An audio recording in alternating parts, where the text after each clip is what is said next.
Welcome back to Inclusive Design 24, 2023, brought to you in partnership with our, Platinum supporters, Google and Intopia, and our Gold supporters, Barrier Break and Tetralogical. You can follow us on Mastodon, and if you have questions for the presenter, post them using the ID24 hashtag, or post them in the YouTube chat for our Q&A at the end of the session. A reminder that ID24 is a respectful community, and you can find our code of conduct on the Inclusive Design 24 website. I am happy to be joined with my guest host, Jared. Jared, Hello. I'm tossing it to you. Great. Thank you, Adrian. And I'm thrilled to be here and to introduce our next speaker, Zaria Cameron. And Zaria is a repeat presenter from last year. We're happy to have her back. She'll be presenting on trauma-informed UX research, giving care to the participant and the researcher. Over to you. All right. And thank you so much, ID24. It's so happy to be back again. And thank you for all that's listening and viewing. I'm so excited to be bringing a new topic this year as we talk about trauma-informed UX research. So let's get into it. So before we get started, obviously, this is something that you all can do in this present moment. This is something that I actually got inspiration from an organization, Pause and Effect, that really is just a grounding for what we're going to talk about today. And obviously, I'm not in the room with all of you, but this is just an exercise that I hope that you do and will do with me as we start on this journey of talking about some pretty just heavy topics and conversations. So on arriving, right? So this idea of just being present in this moment. So it's probably a long day for those who've been watching the conference. It's probably been a lot, sitting at your computer, or maybe you just finished your workday. So just taking a moment to really just be in this space and just really be still. So just taking a deep breath in through the nose and holding it, and out through the mouth in an exhale, and really just processing where you are right now. What is around you, who is with you, and what do you really need to be here in this present moment with me listening to this talk.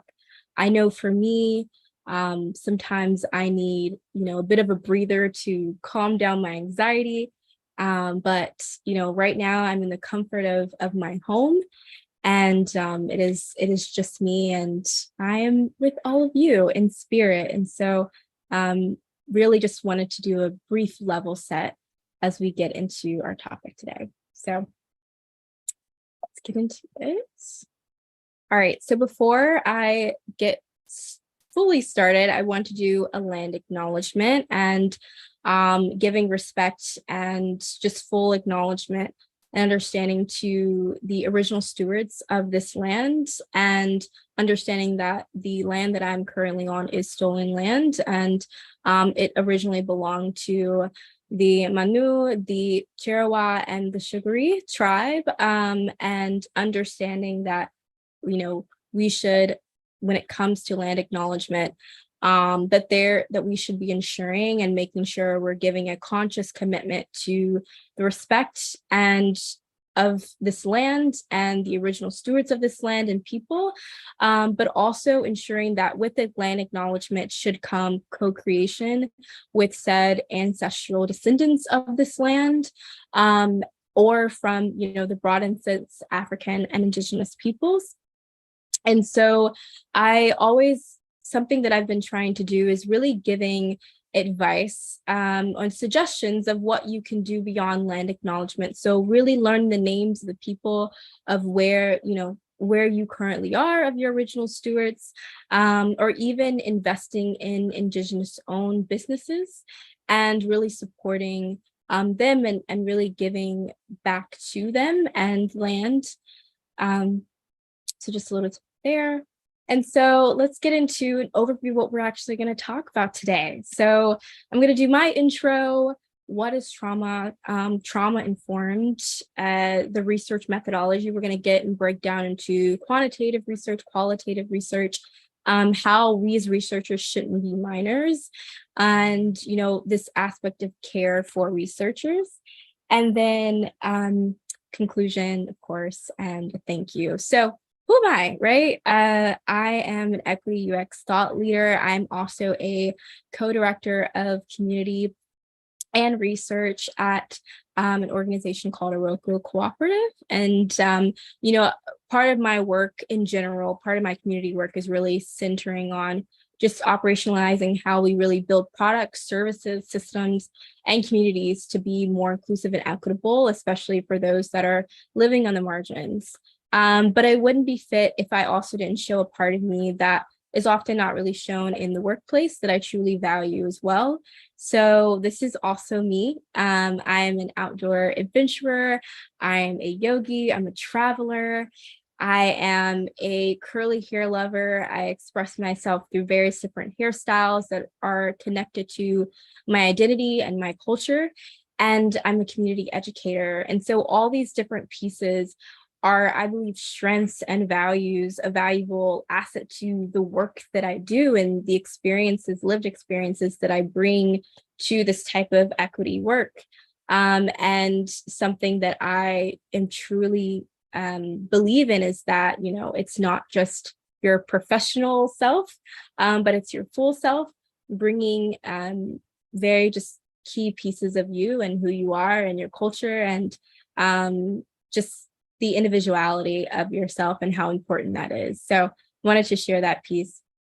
Now, introduction, what we're going to be talking about today. So this is a known problem that we see, that UX research has always appeared to operate in the form of us being the experts, right? Like we're seen as the main people that have all of the information and intel and insight. And this is not just for researchers, this is for designs too. We're seen as these experts that have this knowledge and awareness.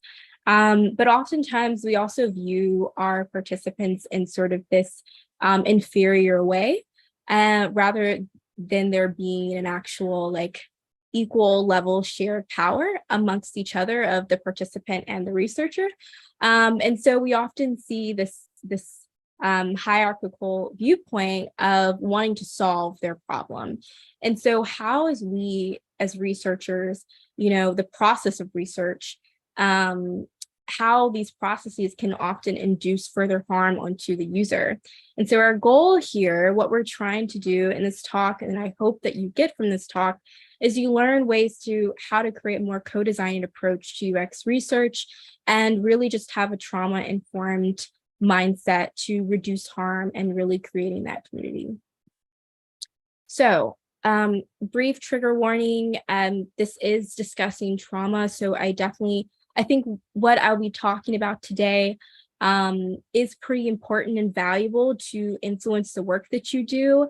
But I just want to keep in mind that I will be discussing, you know, topics relating to or about trauma, and keep in mind, like, if it is uncomfortable, if, you know, if it triggers you in any way, like, definitely take a step back and breathe and understand that, you know, it's okay to kind of step away, but also knowing that if you care about this work and care about really wanting to be not only trauma informed, but responsive and really wanting to enhance your research practices, I think this would be a great talk for you.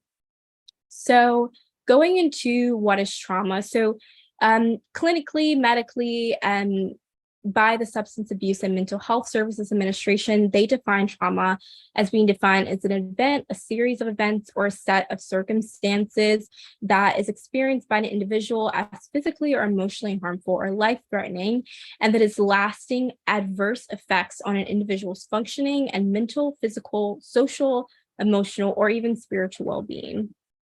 Now, a more like loose, less medical way of viewing it, a lot of times trauma is seen from a clinical, medical, like hospital sense, right? So really breaking it down, this actually is a definition from Rachel Dagkis, and she is a trauma-informed social worker, designer, And she kind of described trauma as being a response to anything that is overwhelming and that happens too much, too fast, too soon, or too long.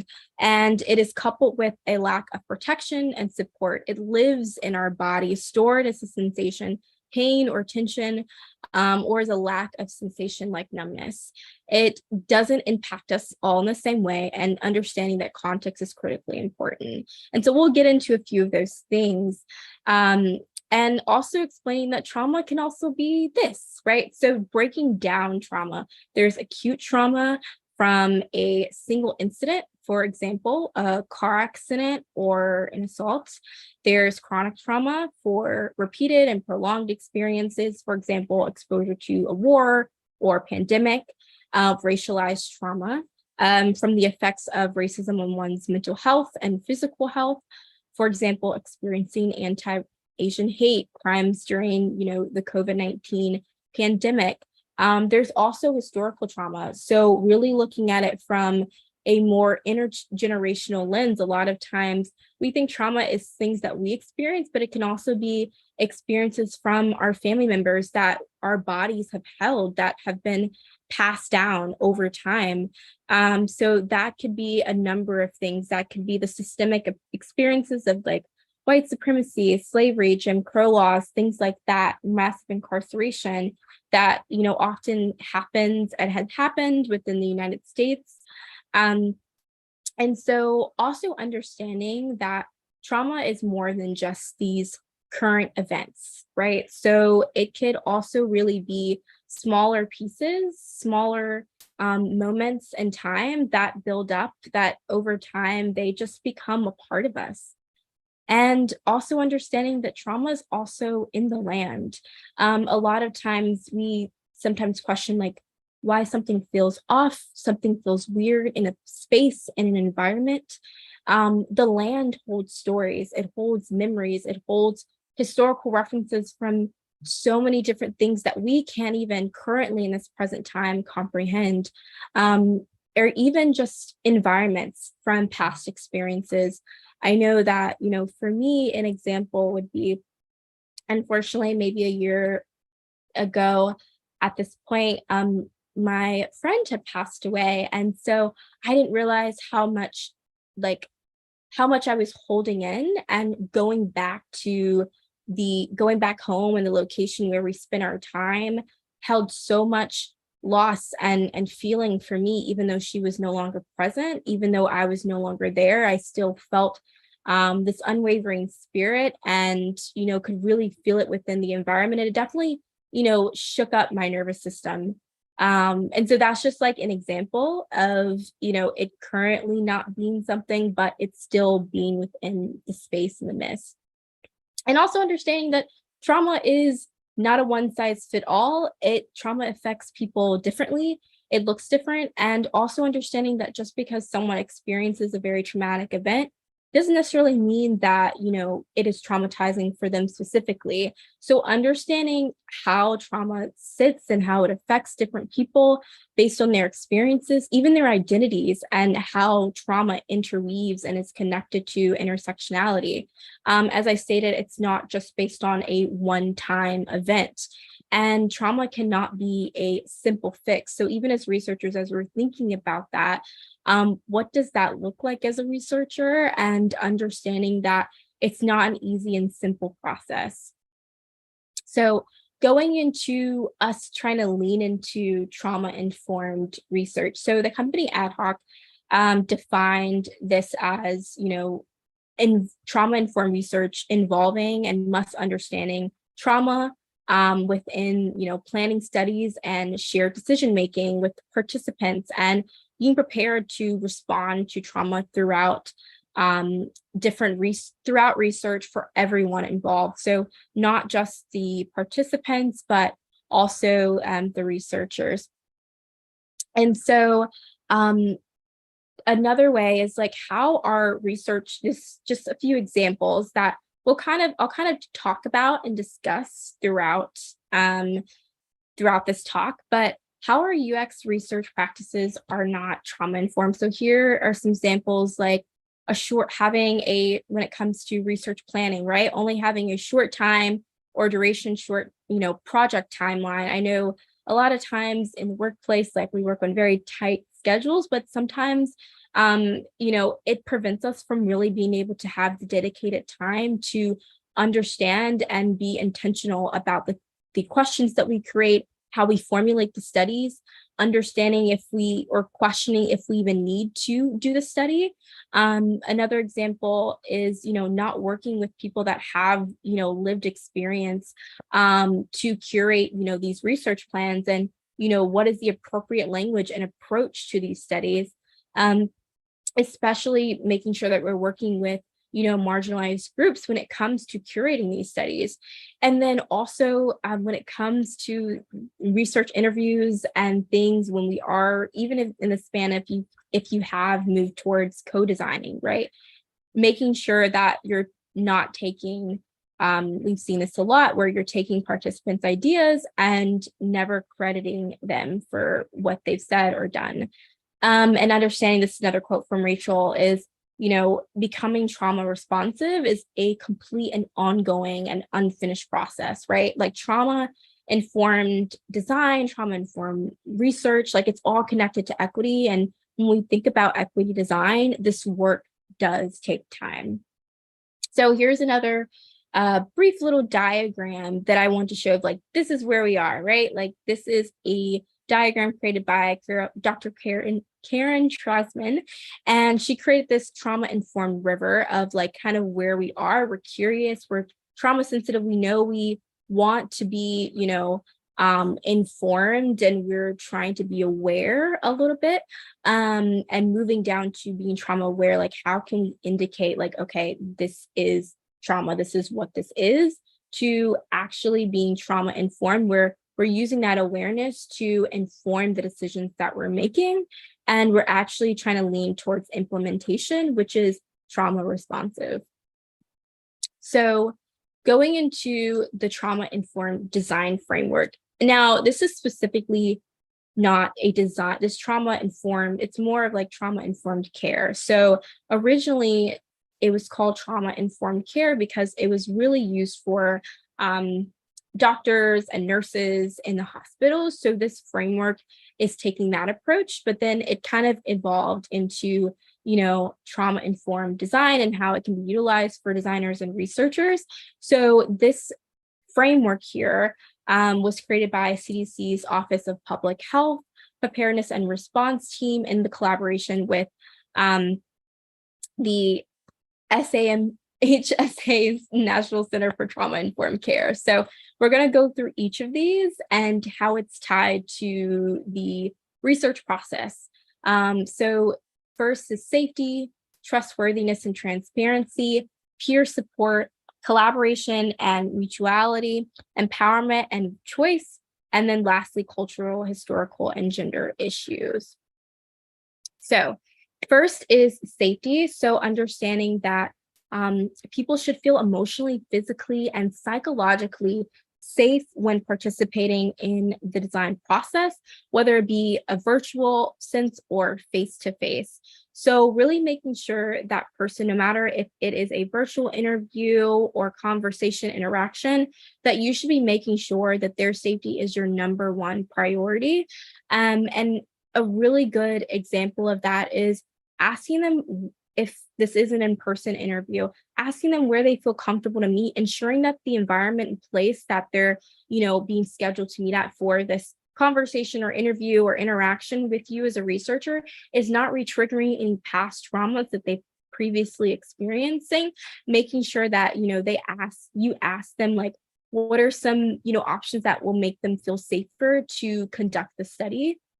And even as simple as, like, when it comes to like your Zoom backgrounds, I know everyone, like, a lot of research is done, now more on, Zoom and other virtual like platforms and things like that.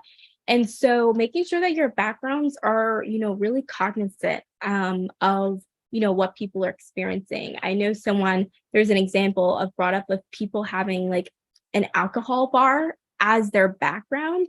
That is, I personally would, strongly advise, like, as sort of like a no Zoom background, especially for those that, you never know what their experience is. Maybe, they're a recovering alcoholic, or, they have experience where they may not drink, and or just different traumatic experiences that may be brought up when they see that visual. So really being aware and cognizant of that, and being really mindful, and just asking yourself these questions of like, how might we ensure the safety and well-being amongst participants? How can we really balance like the power differentials between the participant and the researcher? And there's so many more, and we'll kind of get into that. When it comes to trustworthiness and transparency, which is such a really big one.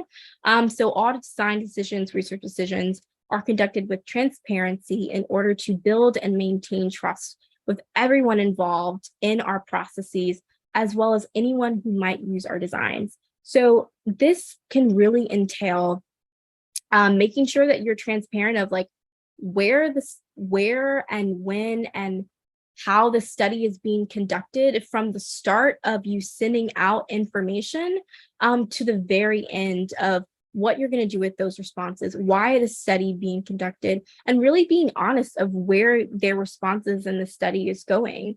And so that just, creates a level of trust and understanding between you and the participant.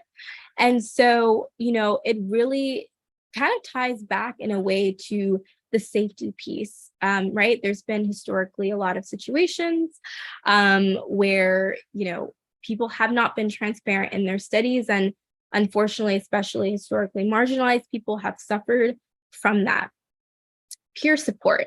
So individuals brought into the design process can also involve the people that they care about. So this can be crucial for the design methods that build trust, establish and maintain safety, and build power for everyone involved. So really in this context, really wanting to think about, what if there is someone, for the participant's case, what if there's someone that, they feel more comfortable with, being able to be with them during the study to make sure they feel a little bit safer. When it comes to the researcher, making sure you have 2 to 3 researchers or one or a peer buddy along in this process. And again, we'll kind of go more in depth in that in a second. Going on to collaboration and mutuality. I talked about, sort of this co-designing approach, understanding that this should be a collaboration between you and the participant, and understanding that you can learn from them just as much as they can learn from you. And, recognizing that there's, healing that can happen in that collaboration through just critical consciousness, meaningful shared power and decision-making.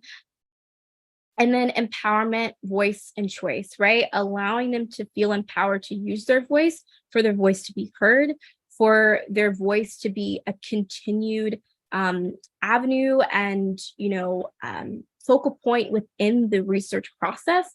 And so again, going back to safety and trust, and allowing them to feel invited in within the process. And recognizing that everyone's lived experience is very unique and valuable. And so it may, require more personal touch.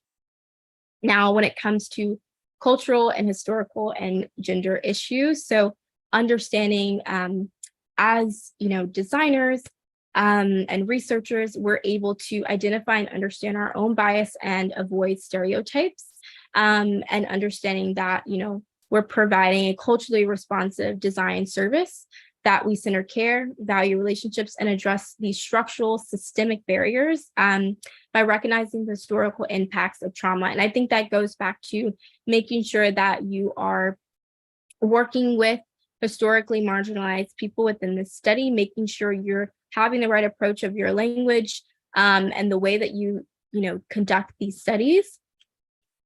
And so this was the last piece of the framework.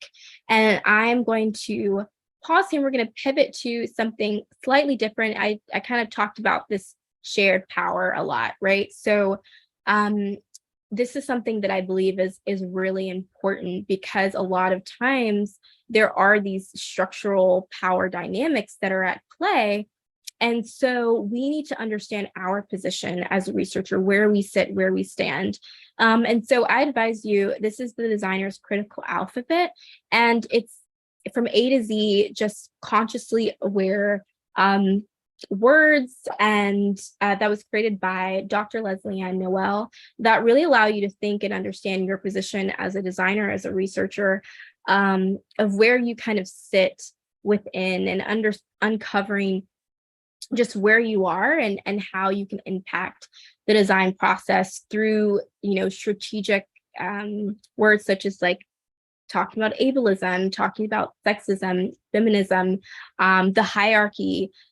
So she has a lot of different resources. I definitely recommend you to either buy the cards, but if you can also look online, and she has the listing of all the definitions and words on her site. But I specifically selected this one because I think it's really crucial for us as we're, again, seeing where we are and where we sit in the relationship with the participant.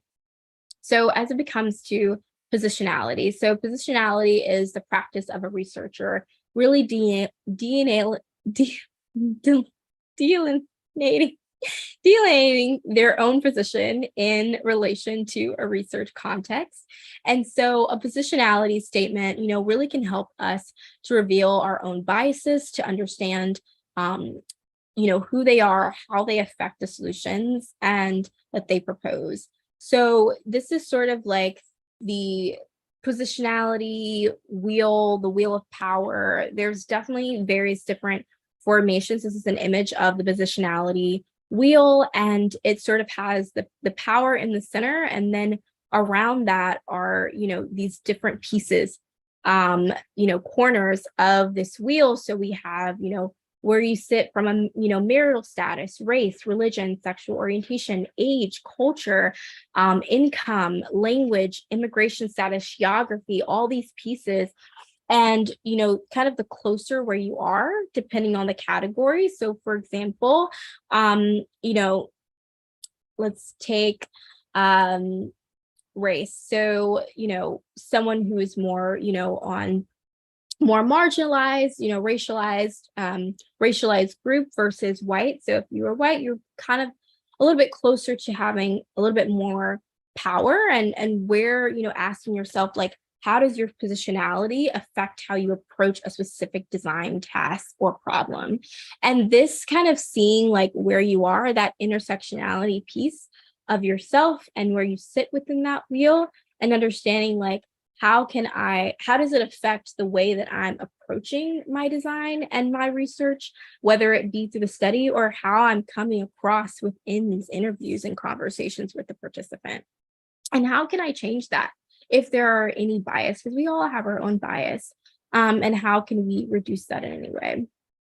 So next would be kind of, again, like I said, I would be going a little bit in depth with, the methodology, and I'm going to read these off to you. And I know it's a lot of text on the screen, so I'm going to personally read it out, and we're going to focus on quantitative and qualitative methods. So understanding that in these methods, each require different things, but understanding that in these, there are similarities within each that need to be, paid attention to. So, you never want to limit your users' options, especially when it comes to, their identity, and, being honest and transparent of your intentions of the research. We kind of already talked about that. But in each research study, ensuring the safety and comfort of, each of the person, and understanding that in these studies, you should also have a peer check person, again, kind of going back to the lived experience of someone who can check your questions before you're sending it out or using it in the study. And then, giving participants the option to choose which one they prefer, right? So like, if they feel comfortable, a lot of times some people don't feel comfortable being in front of a screen or an interview or being in person. And so, being able to have that comfort level of maybe having to opt into more of a survey format makes them feel a lot more comfortable. And when it comes to quantitative research, right, really clearly stating, like I said, the purpose of the study, why it's being conducted, and giving them option to reach out if they have any questions about it and how this is supposed to approach. Always give some sort of direction and contact. Not always making questions required, and making sure that the participant doesn't feel this pressure to have to answer each question if they don't feel comfortable or don't want to. And always stating why you're asking these demographic questions. Historically, they've been used to manipulate, and you want to understand, make sure that you're asking it for a specific reason and you're not just using it to collect data. And then, leaving certain questions open-ended to give the opportunity to express their stories. And so when it comes to race, gender, disability, always offering sort of this, multi-select when it comes to race and not limiting their options, making sure that you're giving questions on both gender and sexuality when it comes to their disability, not assuming what their disability is, but allowing them to describe what their disability is. And this is just going on to inclusive UX. This is just one example that I feel is really powerful, is this company, Civilla, which is a civ tech nonprofit organization. And basically they condense this 40-page long assistance application for the state of Michigan for like healthcare, childcare, into this 8-page breather for Michigan residents. And so one thing I want to call out is like the original application as it relates to childcare, right? If a mother was single, for example, and she was trying to receive childcare, they would ask her what was the conception of the child. And it just really made them really distrustful of the system, and probably in a lot of ways based on a lot of the responses, very triggering and traumatizing for them, and not even wanting to fill out the application. And so Civilla came in and went through a lot of those questions and condensed it, took out a lot of the invasive questions, and really made it, a changer, not only for the applicant, but also the people that were reviewing it. So going into qualitative research. So understanding that language matters. This is something that I've been trying to do within my research study, is like changing it and naming it a conversation rather than an interview. This reduces that fear or the power dynamic, breaks it down a little bit, of turning it into a conversation where the participant can ask questions along the way. And, it kind of brings it to a more co-designing approach. Understanding that a lot of times these conversations are like therapy for participants. And so you should be able to be, wanting to treat it with care, and understanding that even with our good intentions, we still have a habit of in asking invasive questions. So ensuring that you're making sure that you're, again, checking, and understanding that certain questions or the conversation, if it becomes too triggering for the participant, to end the interview and also suggest different ways for them, resources for them to seek the necessary help that they need. And this is actually a way to identify maybe distress that you may see in an interview, and to really help as a researcher for you to, notice and be aware of those things. This was actually a 5-step process that was created by Sarah Fatahala. And she basically created these 4 steps of like track and notice, acknowledging, what they're experiencing if they are triggered or distressed, and validating those experiences, offering different options to support what they're going through, even if you can't as an individual help, and then really follow their lead, right? If they feel comfortable, like just kind of seeing where it goes, if they want to end the interview or if they don't, and then check in again before ending the session of how they're doing.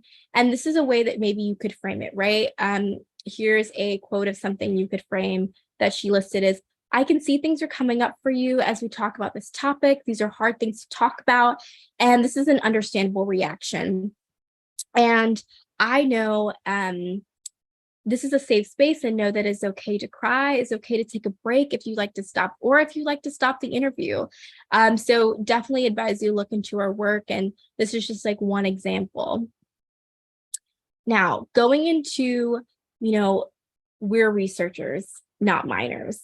A lot of times we are taught and have a habit of like extracting all of this information outside of, you know, participants, because we're like, okay, we have to get all this information. We have to, a lot of times our minds are so, I've seen it where our minds are so focused on the study and the information we're trying to get that we don't see the human on the other side. And we don't see that, you know, and understand that just because they've agreed to an interview doesn't really give us the right to, you know, extract so much info from them. And we should really understand that their feedback that they're giving us is a gift and it's valuable and it shouldn't be taken lightly, and understanding that they don't owe us anything, even if we do compensate them, which we should be compensating them regardless. And again, going back to like, research is not transactional and it shouldn't be. This shouldn't be like, okay, I got my information from you, I'm good to go. You should be letting them know, like, throughout the entire process, like I said, where the study is going, keeping them updated, so that they know and that their responses are actually being taken into account, and that you just didn't do this interview or study and now you're disregarding their feedback and their suggestions. And then this is something that I have been, I know sometimes it can be difficult when it comes to compensation. But if you're able to, right, if you're able to create a system of value, a lot of times, you know, compensation doesn't always look like, or isn't always, it's not always monetary, right? So understanding what is sort of this value that you can give to them that they really need. An example would be for a financial institution, right? So what if, you know, if of course they needed monetary, what can something that can be long lasting outside of money, right? So if they're a financial institution, a really good example could be them actually giving them, you know, free weeks of a financial planner, or, you know, being able to get, you know, lessons on how to manage their money, things like that, so they can continue down sort of this financial success that long after, you know, extends the monetary value that is being given. Now, I'm going to go through this, you know, really quickly, but I think this is something that you all should check out. Alba is an equity UX researcher, and I truly love her work. This is just a highlight I want to give, but she created this ethical research checklist of how to really reduce harm from the top down when you're creating study, all the way down to working with your stakeholders, to, you know, collecting the data. What do you do with data collection, and what that looks like all the way down. And so this can be for researchers and everyone involved, but this helps to, you know, understand that yes, we may not be able to eliminate the harm, and but we should try to reduce it as much as we can. And then some lasting points is like data informed, not data driven. I hear this so much, that we're a data driven, you know, company, but we should really, you know, allow the data to inform what we do, not drive what we do, and allow the stories to drive the conversations and solutions that we're creating. And sometimes, you know, we may miss things in the quantitative research that the qualitative research really informs. And sometimes those lived experiences that are shared are much richer than the actual data. Now, the most important piece that I see a lot of value in, that oftentimes gets remiss, is the care for the researcher.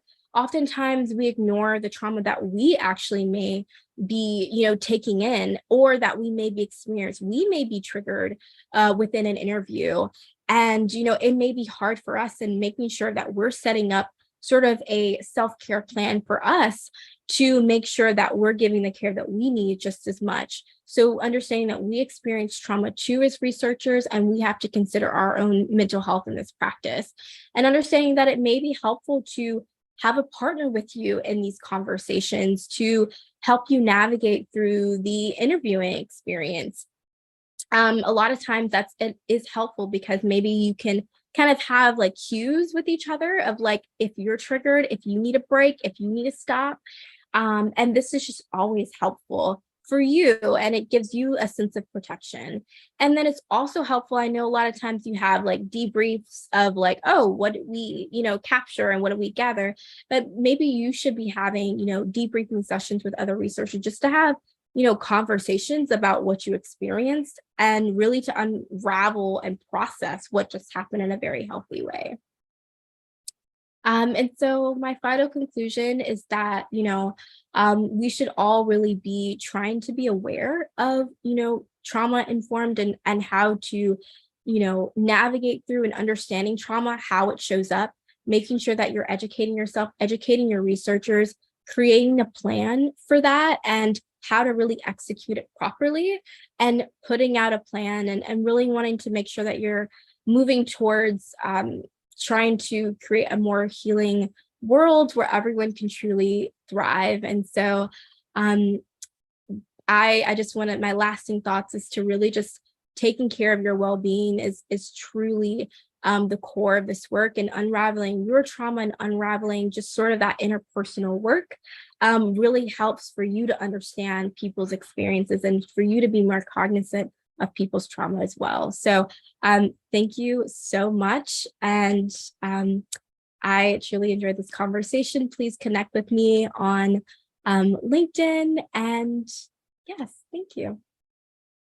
Thank you, Zaria. That was wonderful. I really enjoyed that. Jared, do we have questions or feedback? Yeah, we have a few that have come in, and thank you again for that presentation. That was wonderful, very informative.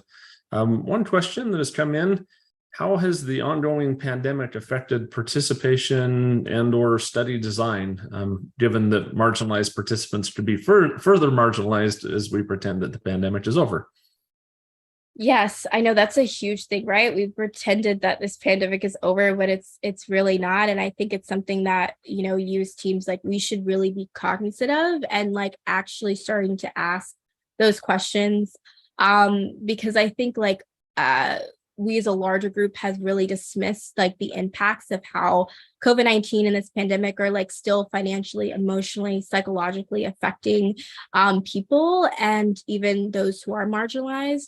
And so specifically, I think as an individual or as a group of researchers, that you should kind of develop like your plan of how you all would like to approach it. And really, again, kind of going back to the co-designing approach of like actually talking to and having conversations with those that have been affected and really starting to move towards those steps of how you can make it a lot easier and understanding their experiences so then you can better the practice and approaches that you make for them. Great. Thank you. Yeah, wonderful. There's been a great conversation in the chat on YouTube. For those of us that are live, there was a comment about how identifying the distress steps feels somewhat like the mental health first aid steps. And there was a conversation about generational differences with some of these things. But I think the foundational question that was just posed there, I think is great, is how do we help get the word out about this? This is a wonderful presentation, but how do we better inform those that are doing usability studies and testing and all of these things about this important consideration in everything that they do? Yeah, I mean, there are literally so many resources and practitioners that are already doing this work. And a lot of them I reference within this talk. And so I would definitely encourage you all to really like reference those people. And they have like tons of, I've gone to training that, obviously costs, but like for those that, can't afford it, there's tons of Medium articles and articles that are out there of trauma responsive, trauma informed research, or even trauma informed design that people who are practitioners of this work have created, have written, that you can kind of take in, and really just taking that, not only those articles, but showing it to your team and really starting to have the conversation. I think that's where it starts. Because a lot of times it is hard to like take on this larger overarching thing.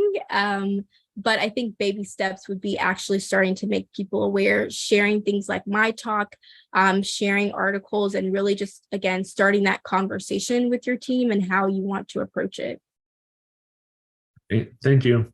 I have a question. I'm trying to find the best way to frame this. My work is primarily in accessibility, and you talked about the benefits of this testing and compensating users, but we often tend to kind of shift, I think, some of that burden to the user. For instance, we might say in a usability test with somebody with a disability that, your benefit from this, your compensation is that we're going to remove the barriers in our product to make it better for you. And I think that has the danger of shifting that burden on the user, that suddenly something is inaccessible because they have not engaged their in that fault. testing, or they've not complained or filed bug reports or whatever. And that's the reason for that. I don't know if there's a question there, but I don't know if you have any thoughts about maybe that danger in usability testing.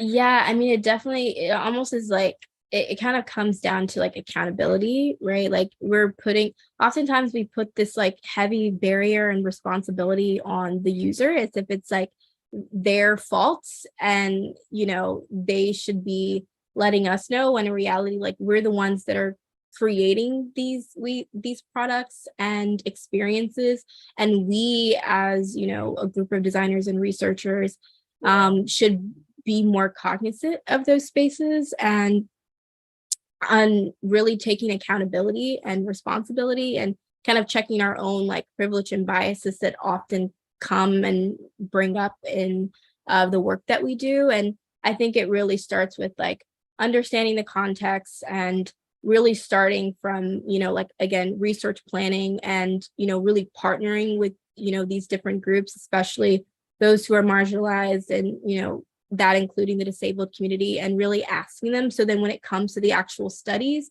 we're approaching it with a very empathetic, lens and way. Great. Yeah, thank you. This has just been wonderful, really informative for me, and I think for the entire field in general. So thank you again for your time and for your presentation today. And we'll toss it back over to Adrian. Thank you as well from me. I enjoyed this a bunch. And for our audience, if you also enjoyed this session, mash that YouTube like button. And don't forget, you can subscribe to youtube.com/inclusivedesign24 to be kept in the loop on our future events. Inclusive Design 24 is brought to you with thanks to our supporters: Google, Intopia, Barrier Break, Tetralogical, Intuit, InfoAxia, and the Law Office of Laney Feingold. Inclusive Design 24 will be back on the hour with our final talk of the year. We'll see you then.